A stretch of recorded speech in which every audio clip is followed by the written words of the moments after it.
Magandang araw po sa mga kapwa ko Pilipino. Ako po si Alden Richards, isang proud Filipino taxpayer. Ngayon pong panahon ng income tax filing, hinihikayat ko po ang lahat ng mga taxpayers natin na mag-file at magbayad po ng kanilang income taxes on or before April 15, 2026.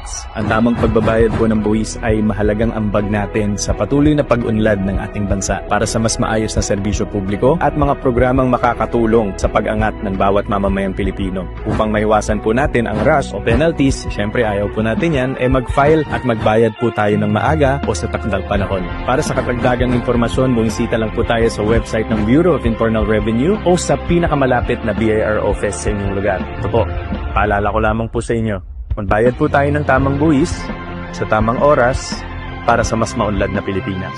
Maraming salamat po.